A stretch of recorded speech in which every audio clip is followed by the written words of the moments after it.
We've been working on versions of this for over 50 years.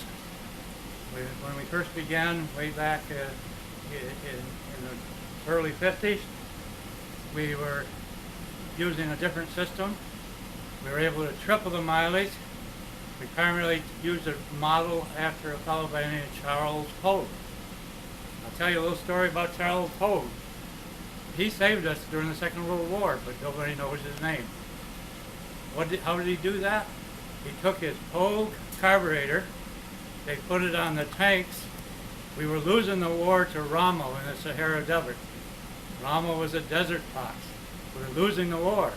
Along came Pogue carburetor that was secretly put on our tanks. We suddenly reversed it. We had long-range tanks. Well, we would run out of gas and Rommel would come back and blast us. Well, this time we pretend we ran out of gas, and when he came back, we blasted him.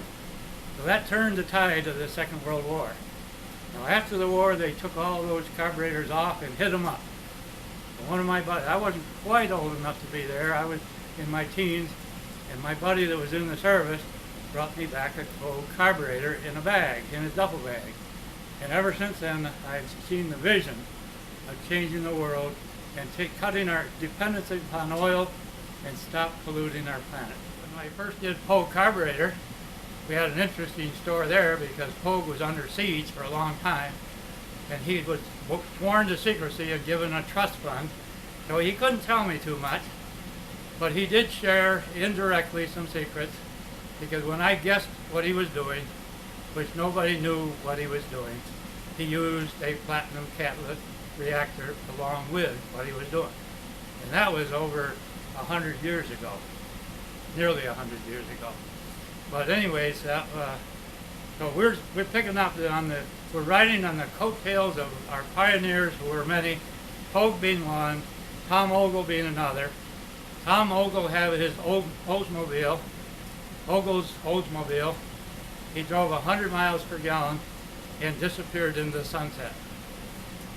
Now we had that same Oldsmobile that I did, and somehow somebody managed to blow it up. I just barely got out of it in time before it blew up. But the opposition has been tremendous through the years, and like I say, Pogue was shot at, his lab was burned, Ogle disappeared. I've had various incidents that of course always happen by accident. We're here today with the good news that we are going to help you break your dependency beyond the oil, help heal up the planet, and help be a part of the vision of a clean earth without having any of these dependency and slavery to the oil company or even to the grid. So we're going to take these one step further, and we'll have a nice little generating system for your home that runs on water, and you'll never have a utility bill again.